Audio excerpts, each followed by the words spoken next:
किरमिच की गेंद।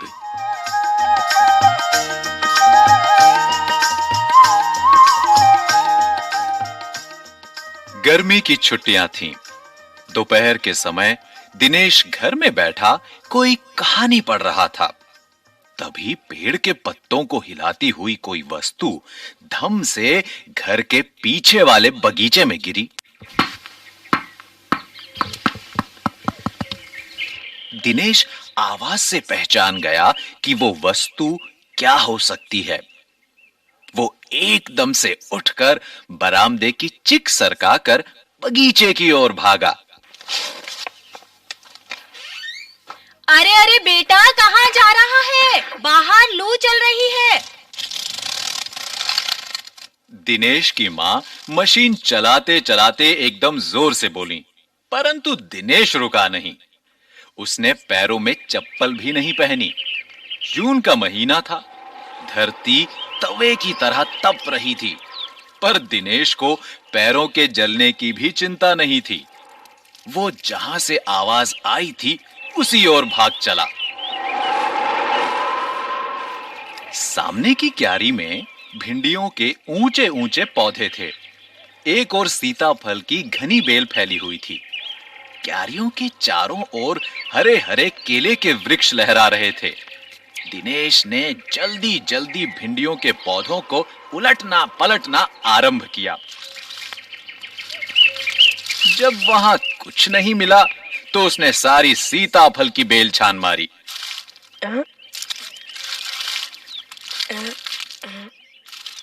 बराबर में ही घूस ने गड्ढे बना रखे थे।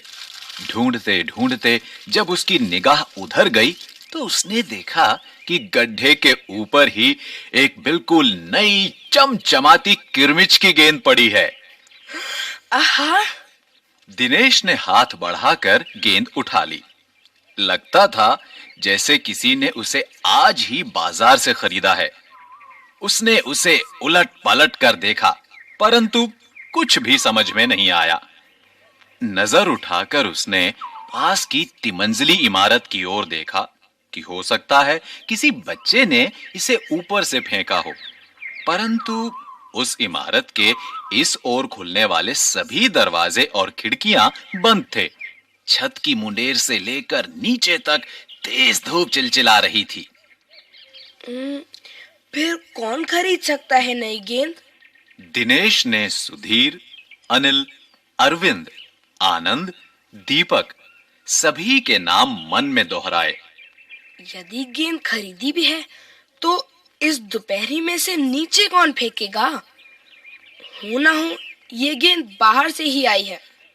उसने सड़क पर बने गोल चक्कर के बगीचे की ओर देखा, परंतु वहां पर केवल 2-4 गायें ही दिखाई पड़ी जो पेड़ों के नीचे सुस्ता रही थीं।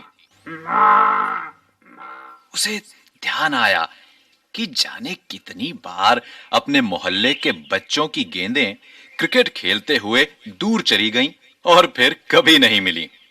एक बार तो एक गेंद एक चलते हुए ट्रक में भी जा पड़ी थी। तभी भीतर से मां की आवाज आई, अरे दिनेश, तू सुनेगा नहीं? सब अपने अपने घरों में सो रहे हैं और तू धूप में घूम रहा है। दिनेश गेंद को हाथ में लिए हुए भीतर आ गया।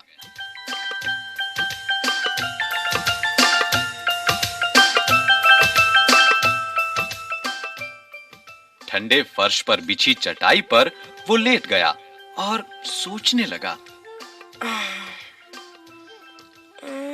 भले ही गेंद मोहल्ले में किसी की ना हो, परंतु ईमानदारी इसी में है कि एक बार सबसे पूछ लिया जाए।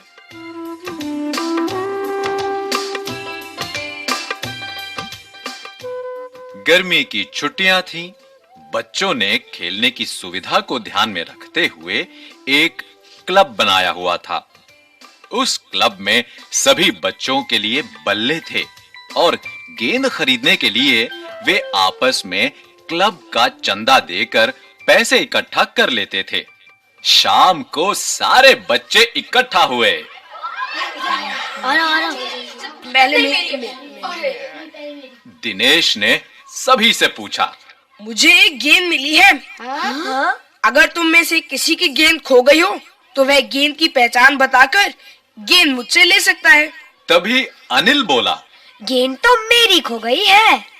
कब खोई थी तेरी गेंद? यही कोई 4 महीने पहले। तो वह गेंद तेरी नहीं है। दिनेश ने कहा। फिर वो मेरी होगी। सुधीर ने तुरंत उस पर अपना अधिकार जताते हुए कहा।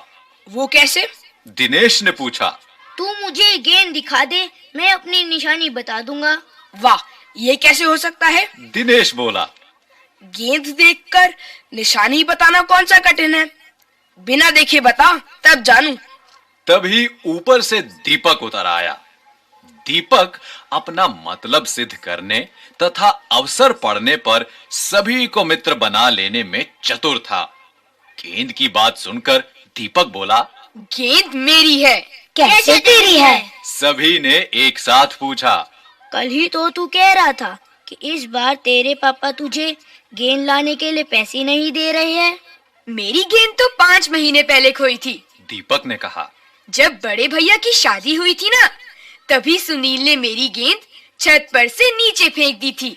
दिनेश अच्छी तरह जानता था कि ये गेंद दीपक की नहीं है।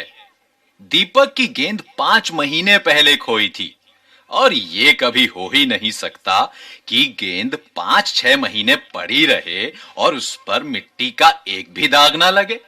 दीपक ने कहा, मैं कुछ नहीं जानता। गेंद मेरी है, वो मेरी है और सिर्फ मेरी है। अरे जा जा, बड़ा आया गेंद वाला।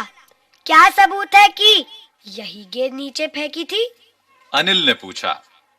दीपक ने कहा, हाँ, सबूत है। मुझे गेंद दिखा दो, मैं फौरन बता दूंगा। दिनेश ने देखा कि झगड़ा बढ़ रहा है। गेंद हथियाने के लिए दीपक सुधीर और सुनील का सहारा ले रहा है। वो जानता था कि यदि गेंद दीपक के पास चली गई तो ये तीनों मिलकर खेलेंगे। अच्छा, मैं गेंद ला रहा हूँ, परंतु जब तक पक्का सबूत नहीं मिलेगा मैं किसी को दूंगा नहीं। दिनेश ने कहा। गेंद आ गई। दीपक उसे देखते ही बोला, ये मेरी है, यही है मेरी गेंद।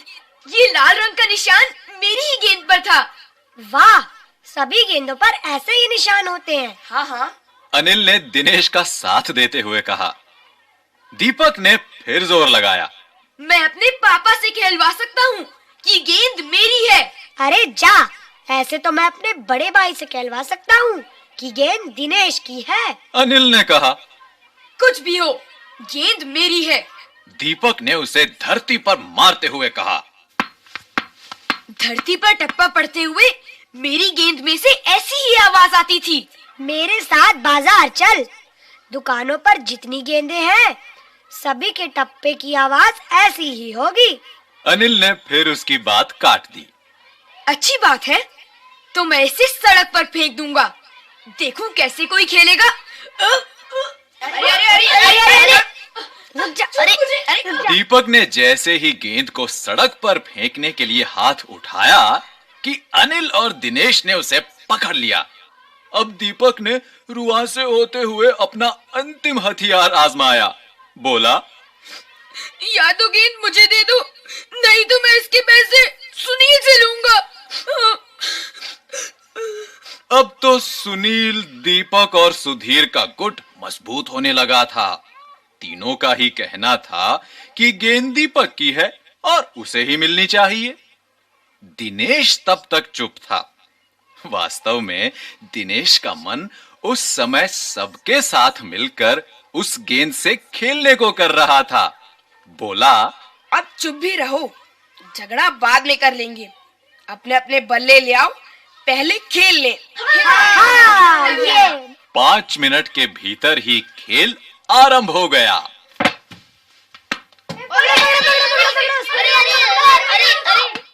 अभी 2-4 बार ही खेला था कि वो चमकदार नई गेंद एकदम जोर से उछली और दरवाजा पार कर सड़क पर जाते हुए एक स्कूटर में बनी सामान रखने की जालीदार टोकरी में जा गिरी। स्कूटर वाले को शायद पता भी नहीं चला। तेजी से चलते हुए स्कूटर के साथ गेंद भी चली गई। बच्चे पहले तो चिल्लाते हुए स्कूटर के पीछे भागे,